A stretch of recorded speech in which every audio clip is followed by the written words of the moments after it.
A very good morning from Bengaluru. Joining us are students and professors at the St. Joseph's University here in Bengaluru. Of course, they are equally upbeat about the upcoming announcement as far as the budget is concerned.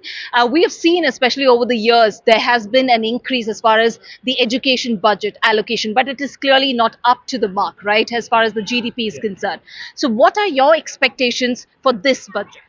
This budget, I'm looking forward to a more friendly budget for the farmers and industries, especially those who are into digitalization of their financial services, and especially the upskilling part in terms of job.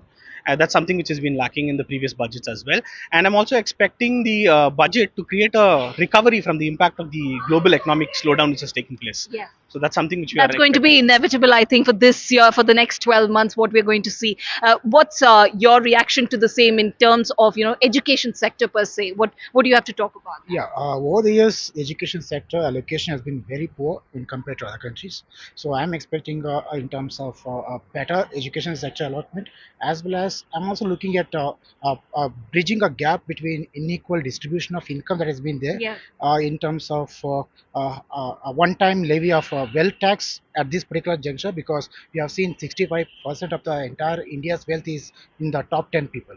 So it's a high time for us to levy that one-time income tax, or the wealth tax as we call it, and this is the time for that to levy. Any word on that? What do you do? Just to add on, I think what we're really looking forward to is a change in the tax structure, especially for individuals. Okay. It's high time it's revised, and I think that by giving us more leeway there as individuals, as the middle class, I think that could definitely at least address in a very small way the income disparity that we have. This seems more of a general, but let me go across to students. Of course, they will have some particular demands, right? What are your demands? As young students of business, we've been hearing a lot about India trying to compete with its eastern neighbor. I expect a lot of spending this time around on manufacturing and also a lot of capital and operational expenditure on fertilizers and agriculture. Yeah. Okay, what about you? More of a startup guy, so Oh, yes. I love looking up into startups. So it's like I want the government to bring up schemes and bring up funds for the startups. Okay. Do you have thoughts about in terms of job creations? Because that has been a major issue, right? Unemployment, the rate of unemployment. What are your demands on that? Yeah, I think right now the focus is going to be again on the salaried class where they, Middle class and the Yeah. lower middle class. yeah, Yes. help with like revising the tax structure as in for better.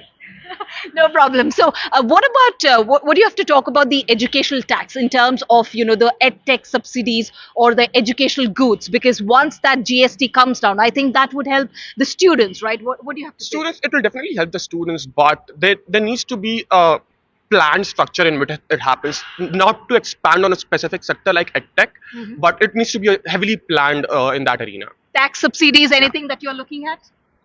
The main thing, like increasing the tax slab rate for the middle class, Okay. going up the deductions under ATC to up to going up to. I think that's one point, of course, that's going to be a major discussion. Anything that you would like to add? I think more spending on education as well, because under the NEP, a lot more has to be put in for us to actually make this policy go through.